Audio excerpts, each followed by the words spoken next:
রাহুল আর রাহি একে অপরের সাথে কথা বলার সময় হঠাৎ করে তাদের ড্রাইভার ব্যাগ দিতে আসে। তখন রাহি বলে, আমি তোমার জন্য খাবারের ব্যবস্থা করতে বলছি।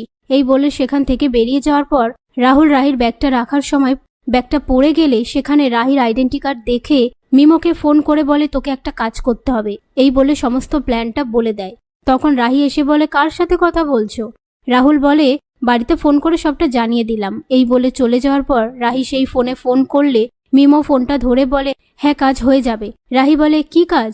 মিমো বলে, আমার খুব ঘুম পাচ্ছে, বৃষ্টিতে ভিজেছি তো। এই বলে ফোনটা রেখে দেয়। এরপর রাহি ঘরে আসলে রাহুল বলে, রাহি এসো শুয়ে পড়ো। রাহি বলে, আমি শোবো না, আমরা তো তেমন স্বামী স্ত্রী নই।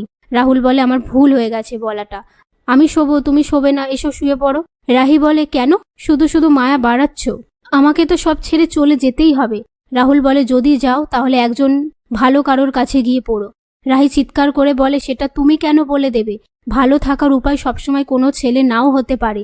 বেশ, আমি চলে যাব। এই নিয়ে তারা ঝামেলা করতে থাকে। পরের দিন রাহুলের ঘুম না ভাঙলে রাহি গরম চায়ে রাহুলের আঙুল চুবিয়ে দিয়ে ঘুম ভাঙায়।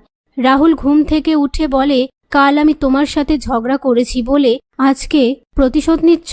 রাহি বলে, তুমি করলে কোনো দোষ না, মুখটা তো গোমড়া করে বসে থাকো, আমি করলেই দোষ। এসব কথার মধ্যে রাজীবের বন্ধু স্ত্রী এসে রাহিকে বলে, আমি মন্দিরে পুজো দিতে যাব। তখন রাহি বলে, আমিও আপনার সাথে যাব। ততক্ষণে রাহুল রেডি হয়ে নেবে। ওদিকে রাহির বাড়ির সবাই মিলে বলে যে আজকের দিনে মেয়েটাকে একটা উইশও করব না। সেই মুহূর্তে মিমো এসে বলে, আমি সবটা জেনে গিয়েছি। পাশ থেকে সুজাতা বলে, কি জানতে পেরেছ? মিমো বলে, আজ বৌদির জন্মদিন, আপনারা সবাই আমার সাথে চলুন। এদিকে রাহি ঠাকুরের সামনে এসে শুধু রাহুলের হয়ে প্রার্থনা করে যাতে রাহুল তাড়াতাড়ি সুস্থ হয়ে চ্যাম্পিয়নশিপটা খেলতে পারে।